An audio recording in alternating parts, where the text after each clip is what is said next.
আমরা যখন দেশের সরকার ও দেশের সংবিধানের দিকে তাকাই এবং অতীতের দিকে ফিরে দেখি এবং ইতিহাসের দিকে তাকাই, তখন দেখি জনগণের চাওয়া পাওয়া কেমন যেন আমাদের দমিয়ে রেখেছে।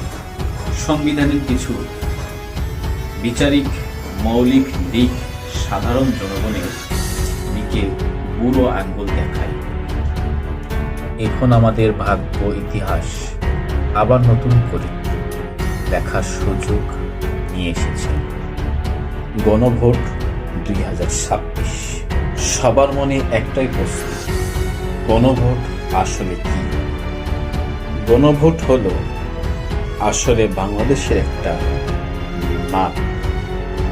ভবিষ্যৎ বাংলাদেশ থেকে আপনি কি চান এবং কি চান না, একজন নাগরিক হিসেবে তার একটা খতিয়ান। আপনি কি এমন একটি বাংলাদেশ দেখতে চান 10 বছরের বেশি কোনো প্রধানমন্ত্রী যেন ক্ষমতায় না থাকিতে পারে? এমন বাংলাদেশ যেখানে সরকার চাইলে বিরোধী দলের সম্মতি ছাড়া দেশের জরুরি অবস্থা জারি করতে পারবে না, বা চাইলে জরুরি অবস্থার সময় নাগরিকের বেঁচে থাকার অধিকার কেড়ে নিতে পারবে না, চাইলে স্টার জুডিশিয়াল ক্লিন করতে পারবে না। আপনি কি চান সংসদে উচ্চকক্ষ থাকুক?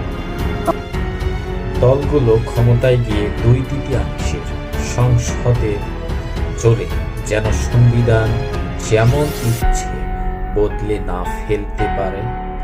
এটা চান?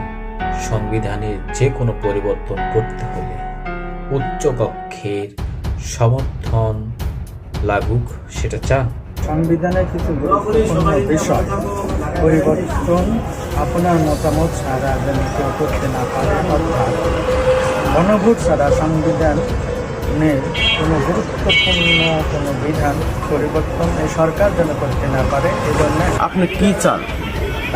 তত্ত্বাবধান সরকার কিভাবে তৈরি হবে? একটা সরকারি দল এবং বিরোধী দল মিলে ঠিক করুক। একই রকমভাবে নির্বাচন কমিশন, পিএসসি, সিএসজি এইসব গুরুত্বপূর্ণ নিয়োগ বিরোধী দলের ভূমিকা থাকুক। আপনি কি চান সংসদে নারীদের প্রতিনিধিত্ব বাড়ুক? দেশের বিচার ব্যবস্থা সরকারের প্রভাবমুক্ত থেকে স্বাধীনভাবে কাজ করুক, যাতে আমাদের মতো সাধারণ মানুষ বিচার পেতে পারে।